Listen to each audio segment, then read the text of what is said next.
తమ్ముడు బండి స్టార్ట్ చేయాల చూడు తమ్ముడు. స్టాండ్ ఏంటన్నా?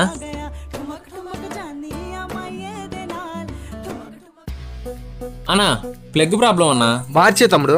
ఓకే అన్నా. అయిపోయిందన్నా. ఎంత తమ్ముడు? ఎంతో కొంత ఇచ్చేయండి అన్నా. పర్లేదు చెప్పు తమ్ముడు. మనలో మనకేముందన్నా, ఎంతో కొంత ఇచ్చేయండి అన్నా. ఇదో తమ్ముడు. ఓకే అన్నా. ఓల్డెన్ ఎక్కడికైనా వెళ్ళొస్తాను? అదేరా బండి ప్లగ్ పోయింటే మార్పించుకొని వస్తానా. అవునా, ఎంత తీసుకున్నా అన్న? 500 తీసుకుంటారా? 500 ఎందుకన్నా? ప్లగ్ 100 రూపాయలే కదా? 100 ఈడబ్బా చెప్తా ఇడి పని. వామ్మో వీడేంది మళ్ళీ వచ్చిండే? రే మామా, ఇందాక బాలాజీ అని వచ్చిండ్రా ప్లగ్ ప్రాబ్లం అని.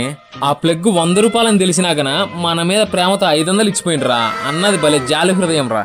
అన్నిట్లా కష్టపడి పనిచేసే వాళ్ళని భలే ఆదుకుంటారా. అన్నకన్నా సర్పంచ్ గారు నిలబడితే మన ఓట్లని అన్నకేసి గెలిపించాం రా. ఓకే మామ ఉంటా. సర్పంచ్ గారు సారీ అన్న, మీరేంటన్నా ఇడా? అదే ప్లగ్ మార్చినావు కదా, బాగా పని చేస్తానని చెప్పేదానికి వచ్చిన. ఓకే అన్న. సరే తమ్ముడు వస్తా. చిన్న కన్నాలేసి వాళ్ళకి ఇలాంటి ఐడియాలు ఉంటాయి.